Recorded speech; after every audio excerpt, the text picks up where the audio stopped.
House of Untold Horrors by Lauren Bernofsky.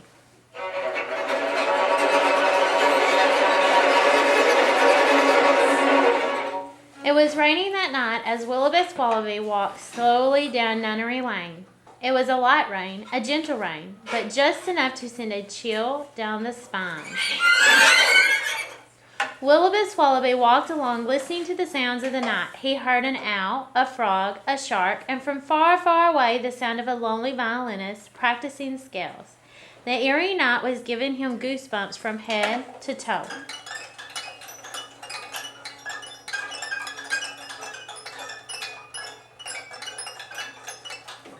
But suddenly it started to rain harder. Yes, it was heavy rain now. Willibus Wallaby quickened his pace, and as the wind started to blow in great gusts,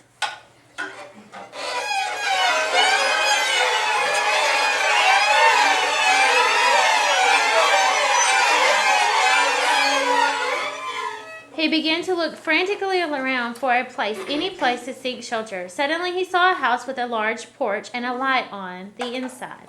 He climbed the steps up to the porch.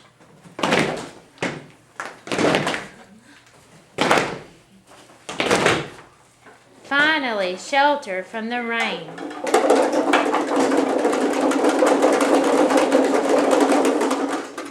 But not from the wind.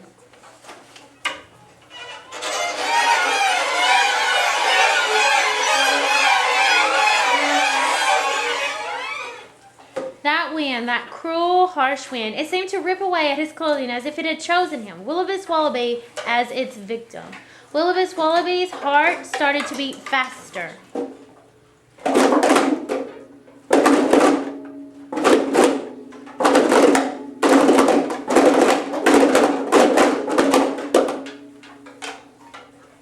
He knocked on the door.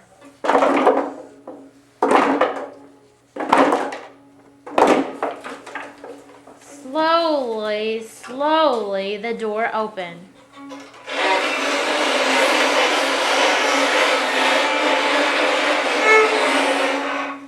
But no one was there. Wait, someone was there.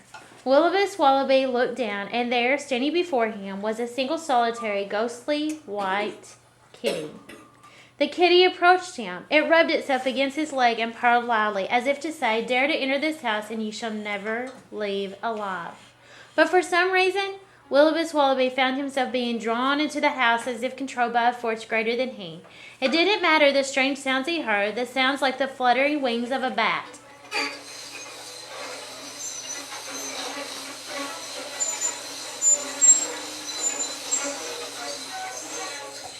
Or the eerie creaks that sounded like skeleton bones dancing in the night.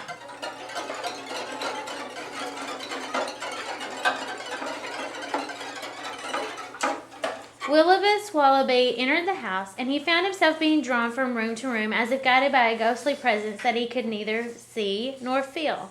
He entered a sort of library. There was a heavy, musty smell in the room. He heard the sound of scuttling rats.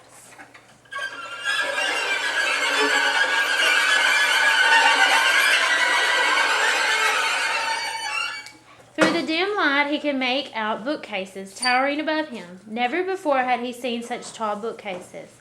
His eye followed the bookcases all the way up to what seemed like an impossibly high ceiling. He heard from somewhere a clock striking 9. The clock startled him, and a wave of goosebumps took him over again.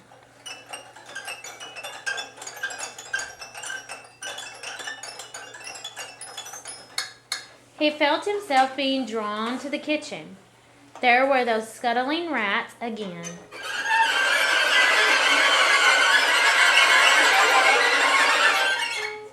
And then he saw it on the table, sitting right there on the table, just inches away from him. Oh, it was a horrible to picture, yet picture it we must. Yes, sitting right there on the table on a flowery china plate was a cupcake. And on top of that cupcake was a sickly looking orange frosting, and on top of that a jelly bean. And it was, could it be? Yes, the jelly bean was licorice. The sheer horror of the sight was enough to shock him back into consciousness. Now, having fully regained his senses, one thought, and one thought only, flashed in his mind like a strobing neon light. Escape. The will-o'-wisp wallaby bolted out of the room, down the corridor, through yet more rooms. Another corridor, doors busting open as he flew like a rocket through the house. He arrived at the front entryway, but standing before him again was the purring kitty. However, the kitty was no match for his frenzy, and he sped toward that front door. Oh wait, the kitty was a match. The kitty ate him.